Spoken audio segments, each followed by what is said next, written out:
सुरजीत जी का।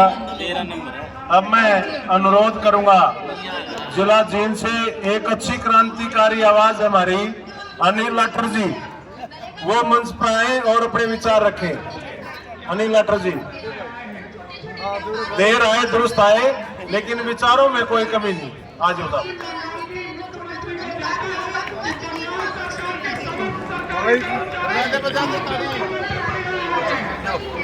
राम राम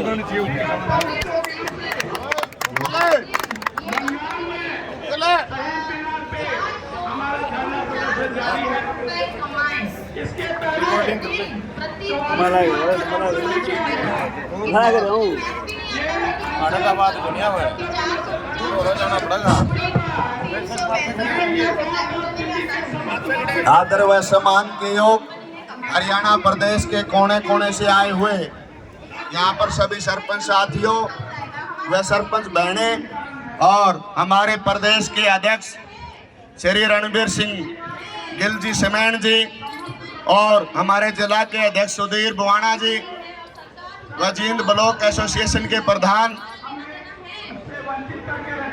जो यहाँ नीलम कंडेला जी के नेतृत्व में पहुंचे हैं, मैं उनका स्वागत करता हूं।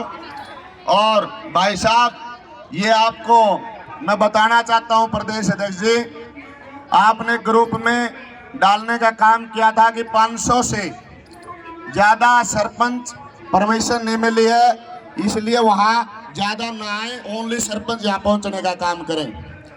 मैं दावा और विश्वास के साथ कहता हूँ, चाहे दाएं और बाएं आप जगह लगा करके देख लो, हम जींद के लोग इस पंडाल को भर देते अगर आप इशारा करते तो।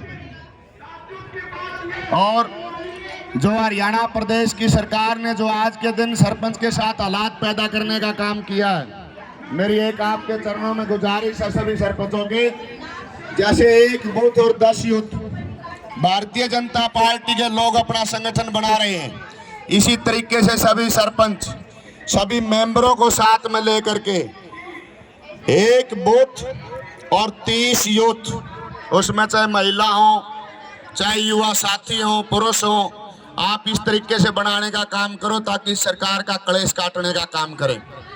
आने वाले समय में नजदीक आपके बीच में 1 साल के अंदर पार्लियामेंट का चुनाव होगा, क्योंकि भारतीय जनता पार्टी के उस भाई को भरम हो, पिछली दफा मैंने सरपंची करी है, हरियाणा प्रदेश के अंदर ओनली मुख्यमंत्री ने एक बार केवल मात्र मुख्यमंत्री कोष से पैसे देने का काम किया था। जो मुख्यमंत्री अनाउंस होती है, हर साल सरकार का बजट होता है, लेकिन मुख्यमंत्री को चाहिए कि हर साल अपने बजट में सरपंचों को देने का काम करे गांव के विकास के लिए। लेकिन मुख्यमंत्री ने, मनोहर लाल खट्टर ने 5 साल तो हमारी बीत गई, 2 साल का अरसा पीछे गैप में रह गया, उससे पहले 2 साल इलेक्शन आगे डिगा दिए थे। इन्होंने 7-8 साल के अरसे में केवल मात्र एक बार घोषणा करने का काम किया, कहीं 12 लाख, कहीं 13 लाख, कहीं 14 लाख जनसंख्या के मुताबिक वो पैसे मिलने का काम किया था। और वहां रमेश कौशिक जैसे लोगों ने तो कुछ सरपंचों के पैसे काटने का भी काम किया था। साथियों, आज के दिन हरियाणा प्रदेश के गांव को, देहात को पीछे धकेला जा रहा है। इस सरकार की नीयत में हमेशा से खोट रही है।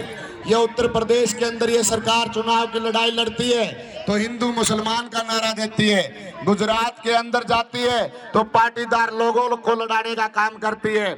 हरियाणा प्रदेश के अंदर ये चुनाव के लिए एंट्री लोग करते हैं, सेंटर के लोग, चाहे अमित शाह जैसे लोग हों, चाहे प्राइम मिनिस्टर नरेंद्र मोदी जैसे लोग हों, चाहे मनोहर लाल खट्टर जैसे लोग हों।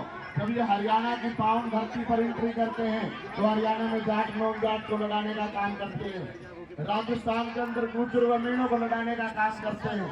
इसी प्रकार से इन लोगों ने हर स्टेट के अंदर नब्ज पकड़ने का काम किया।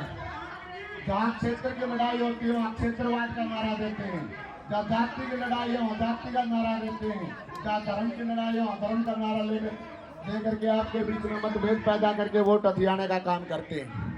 साथियों, कहीं ना कहीं ये हमारी एक कमजोरी है, जो आज के दिन मीडिया के साथी अगर इस तरीके की बात मेरी सुन रहे हैं तो वो जरूर ध्यान दें। ये मीडिया को हाईजैक करे हुए भारतीय जनता पार्टी के लोग, इनकी एक कमजोरी भी है और एक दादागिरी भी है। ये पहले मीडिया को हाईजैक करते हैं और जो लोग इनके खिलाफ आवाज उठाते हैं उसको जेल में डालने का काम करते हैं, हमारे लोगों को डराने की बात करते हैं। हरियाणा प्रदेश हमेशा से अग्रणी रहा है। हरियाणा प्रदेश के लोगों ने अनेकों लड़ाई लड़ने का काम किया है। हमने हमारे पूर्वजों से सुना है, उन्होंने राजाओं के राज देखने का काम किया था, अंग्रेजों के राज देखने का काम किया था, अनेकों लड़ाई लड़ने का काम किया था। साथियों, आज के दिन जरूरत है तो समझने की, भाईचारे की, इकट्ठा होने की जरूरत है। साथियों, भारतीय जनता पार्टी के लोग बहुत कमजोर किस्म के लोग हैं। अगर चुनाव का समय आता है, एक बटन दबाने में 5 सेकंड लगते हैं। अगर उस सरपंच गांव का जिम्मेवार व्यक्ति है, छोटे से छोटे गांव का 500 से ज्यादा मतलब वोट डलवा सकता है सरकार के खिलाफ, लेकिन नेम लेकर के जाओ, आप शपथ लेकर के जाओ कि भारतीय जनता पार्टी का कलेश काटने का काम करेंगे। चुनाव का समय आएगा, ये लोग आपके बीच में आएंगे, झोली फैलाने का काम आपके बीच में करेंगे, तरह तरह के झूठे वादे देंगे, पुरानी बातों को भुलाने का काम करेंगे। साथियों, आज के दिन भारतीय जनता पार्टी के लोगों ने, आपने देखा दिल्ली के बॉर्डरों पर किसानों को बिठाने का काम किया। ये भाई कोई नरेगा वाले साथ में बैठे हैं, कहीं कोई बैठे है। मैं गारंटी देता हूं, जब पार्लियामेंट का चुनाव आएगा तो इस जंतर मंतर पर तिल गिरने की जगह नहीं पाएगी। हर व्यक्ति का बैनर लगेगा, चाहे कर्मचारी है, अधिकारी है, दुकानदार है, व्यापारी है, किसान है, मजदूर है, हर व्यक्ति को इस तरीके के बैनर लगवाने का काम ये भारतीय जनता पार्टी की सरकार करेगी। ये उद्योगपतियों की सरकार है, पूंजीपतियों की सरकार है। टाटा, बिरला, दालमिया, अनिल अंबानी, अडानी जैसे लोगों की सरकार है। इसकी सरकार को चलाने वाले बड़े बड़े उद्योगपति लोग हैं। और नरेंद्र मोदी जो देश का प्राइम मिनिस्टर है, ये कहते हुए शर्म आती है। तो भाई, जो मुकदमे दर्ज करते हैं, लोकतंत्र की हत्या करते हैं, उन नेताओं का मैं घोर विरोध करते हैं, हम घोर निंदा करते हैं। साथियों, पहले की सरकार देखी थी आपने, ये भारतीय जनता पार्टी की सरकार में वाजपेयी भी प्राइम मिनिस्टर बना है, बहुत अच्छा व्यक्ति था। हम किसी पार्टी के विरोधी नहीं है, हम किसी व्यक्ति विशेष के विरोधी नहीं है, क्योंकि उसकी सोच अच्छी थी। लेकिन जो प्राइम मिनिस्टर है, मैं गारंटी के साथ दावा करता हूं, इसको अधूरा ज्ञान है। ये तानाशाही से सरकार चलाना जानता है। इसी तरीके से अमित शाह के जो हालात पैदा किए हैं इन्होंने, दिल्ली के अंदर आपने देखने का अवसर प्रदान हुआ है। चाहे केजरीवाल की सरकार भलाए हो, लेकिन केजरीवाल को भी दबाने का काम किया। जो लोग इनके खिलाफ आवाज उठाते हैं, मनीष सिसोदिया जैसे लोगों को जेल की सलाखें दिखाने का काम किया। साथियों, समय आएगा, ऐसा समय आएगा, पार्लियामेंट के अंदर विपक्ष में बैठने के लायक भी भारतीय जनता पार्टी और एनडीए की सरकार नहीं बचेगी। लेकिन समय लगेगा, उस समय में हमें बदलाव करने की जरूरत है, हमें साथ देने की जरूरत है। साथियों, कभी अगड़े में पिछड़े के नाम पर लड़वाते हैं, कभी जात व धर्म के नाम पर, कभी धर्म व मजहब के नाम पर हमारे बीच में बखेड़ा पैदा करके वोट हथियाने का काम करते हैं। भारतीय जनता पार्टी के लोगों से सजग और सबक रहना पड़ेगा। हमारे बीच में कोई एमएलए आपको मीठा बन के फोन करता है, वो ये सोचो अपना आने वाला समय गांव में घुसने के लिए जगह टोरा, वो आपका प्यारा या मित्र नहीं है। आपके बीच में अगर देवेंद्र बबली जैसे लोग आपके बीच में आते हैं, दुष्यंत चौटाला जैसे लोग आपके बीच में आते हैं या आपको सीधी कॉल करते हैं, तो चौड़ा होने की जरूरत नहीं, वो अपने स्वार्थ के लिए आपको कॉल कर रहे हैं। आप ये सोचने की जरूरत नहीं कि हमारी डिप्टी सीएम की जान पहचान होगी। उन लोगों ने हरियाणा प्रदेश का दलिया निकालने का काम किया है। तो मेरा सभी से आग्रह, एक अनुरोध है कि जो साथी, जो सरपंच किसी कारणवश हमारे से नाराज हैं या कहीं ना कहीं मिसअंडरस्टैंडिंग है, सरकार ने उनको मिसगाइड करने का काम किया है, तो मैं प्रदेश अध्यक्ष से कहना चाहूंगा कि प्रदेश अध्यक्ष जी हर जिला के अंदर जाकर के टीम बनाने का काम करें। उन साथियों को, चाहे ब्लॉक के प्रधान हो, चाहे जिला के प्रधान हो, चाहे आम जो एक्टिव सरपंच है, उसको समझाने का प्रयास करें, इस आंदोलन को गति देने का काम करें। मैं गारंटी देता हूं, आप अप्रैल के बाद ये जो गेहूं की कटाई है, उसके गेहूं की कटाई के बाद तुरंत रूप से आप इस आंदोलन को उठा दो, भारतीय जनता पार्टी की सरकार आपके कदम चूमने का काम करेगी। और मैं आपके बीच में कहना चाहता हूं प्रधान जी, कुछ सच्चाई कुछ कड़वी होती है, कुनीन की गोली का काम करती है। जो आपकी स्टेट की बॉडी है, कहीं ना कहीं आप इसको बैठ करके पक्की करने का काम करें। मुख्यमंत्री के आगे गिड़गिड़ाए नहीं, मुख्यमंत्री के आगे भीख मांगने की जरूरत नहीं। हम भीख देने वाले लोग हैं, लेने वाले नहीं। ये हमारे गांव का अधिकार है, किसी के आगे झुकने की जरूरत नहीं। मैंने देखा बहुत नजदीक से। मेरे को एक अवसर प्रदान हुआ था और वो भी सुधीर बुआना जी ने मेरे को अपनी जगह भेजने का काम किया था। मैंने उसमें बहुत नजदीक से देखा, कुछ नाजुक लोग हैं, वो नाजुक कली कह लो, नाजुक लोग कह लो, नाजुक सरपंच कह लो, उन लोगों को अगर ज्ञान नहीं है तो भाई बुरा मानने की जरूरत नहीं, उस हाउस में मत जाओ। आप उस हाउस में मत जाओ जो आप अपनी दबंगगिरी से उसकी मांग नहीं रख सकते हो। हरियाणा प्रदेश का मुख्यमंत्री एक अनपढ़ किस्म का मुख्यमंत्री है। मैंने बहुत नजदीक से देखा है, अगर उस मुख्यमंत्री पे हैवी होया जाए तो गारंटी देता हूं मुख्यमंत्री औकात नहीं, मुख्यमंत्री आपके सामने ना झुके। लेकिन मुख्यमंत्री की बातों में हम लाने लग गए, ये हमारी सबसे बड़ी कमजोरी रही है। मुख्यमंत्री को हर मुद्दे पे, हर बात पे गिरना चाहिए, चाहे वह देहात की बात हो, चाहे गांव की बात हो, चाहे शहर की बात हो, चाहे व्यापारी की बात हो, चाहे दुकानदार की बात हो।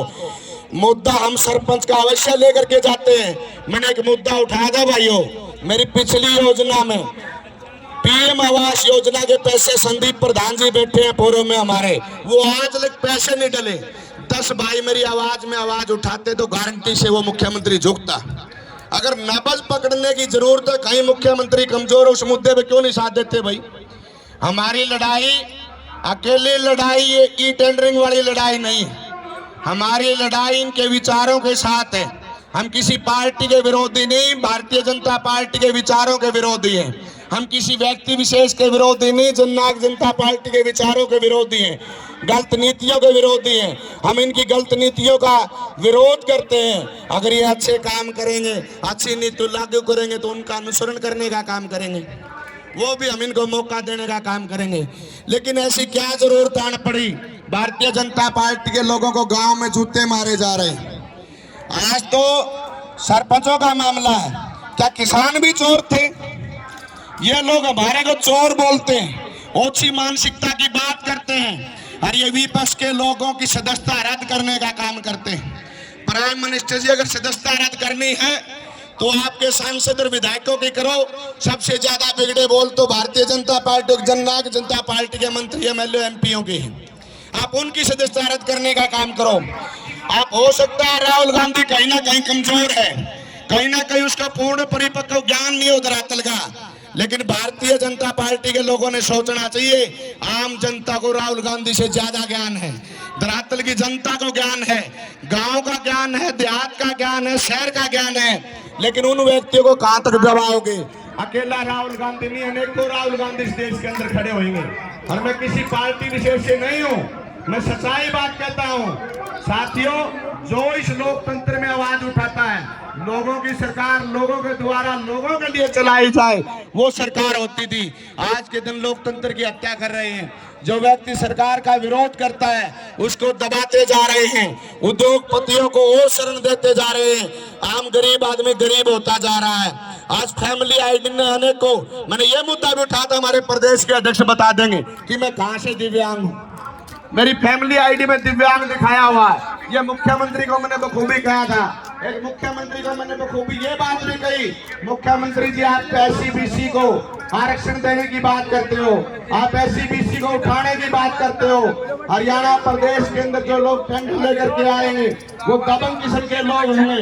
मैंने ये बात बखूबी रखी थी, 10 भाई इस बात को समझते तो मुख्यमंत्री की बात दिमाग में आई थी। साथियों, एससी-बीसी के लोग भाई जो सोचते हैं कि आरक्षण लेकर के हम सरपंच बने हैं, गांव का विकास करेंगे, हर गांव में मैंने पिछली दफा देखा 30 से 35 लोग दबंग लोग टेंडर लेते हैं, उनके दूसरे पे पिस्टल होता है और वे सरपंच को गोली मारने की धमकी देते हैं, पित्तल भीतर तारने की धमकी देते हैं। क्या ये न्याय नहीं है? ये गांव की लड़ाई पैदा करने का काम किया है। गांव के लोगों को गलत मोटिवेट किया जा रहा है सरकार की तरफ से कि ये खाना चाहते हैं। अरे मुख्यमंत्री जी, हजारों करोड़ रुपए का घोटाला दुष्यंत चौटाला ने किया, राइस मिल का घोटाला आपकी विधानसभा के अंदर उठा, एफड का घोटाला आपकी उसके विधानसभा के अंदर उठा, इसी प्रकार से शराब घोटाला आपके वहां उठा, रजिस्ट्री घोटाला विधानसभा के अंदर उठाया गया। हजारों लाखों करोड़ रुपया हरियाणा प्रदेश के चाट के बैठ गए। आप उसकी बात नहीं करते, गांव को सरपंच को अठन्नी देनी और खाने की बात करते हैं। आज के दिन कोई मीडिया के अंदर सभी सरपंच साथी ये बात रखें, मुख्यमंत्री को बताओ कितने मुख्यमंत्री को से किस गांव में पैसे देने का काम किया है। मुख्यमंत्री ने एक नया कानून पैदा कर दिया। प्रधान जी, हमारे 2 लाख रुपए की पावर थी जब हमने 4 संभाला था, उस 2 लाख को भी खत्म कर दिया। फाउंडेशन के अंदर 5 लाख दे दिया। आपके गांव का 50% पैसे का टेंडर लगवाना पड़ेगा, चाहे वो पंचायत फंड है, चाहे PRI है, चाहे वेट स्कीम है, चाहे अन्य स्कीमें कोई भी है। स्टेट फाइनेंस कमीशन का पैसा है, सेंट्रल फाइनेंस कमीशन का पैसा है, वो हमारे खाते में आता था, हमारे खाते में डलता था, हमारे गांव का विकास का पैसा था। शर्म की बात है, कई पंचायतों के तो मैंने देखा मेवात साइड में कई करोड़ की इस तरीके की कई करोड़ की इस तरीके की पंचायतें हैं जो पंचायत का फंड है। क्या हम वो पंचायत का फंड सरकार को दे दें? फिर सरकार क्या मक्खी मारेगी, हाथ पे हाथ रख के बैठेगी? तो हम अपना पैसा ही सरकार को दे दे, हमारे को क्या देगी? फिर क्यों वाहवाही लूटते हैं, लेकिन हमारे अधिकार को भी क्यों हनन करते हैं? पैसा मुख्यमंत्री ने हमारे को देना नहीं, लेकिन हमारा पैसा भी क्यों छीन रहा भाई? ये इस मुख्यमंत्री की दादागिरी नहीं है?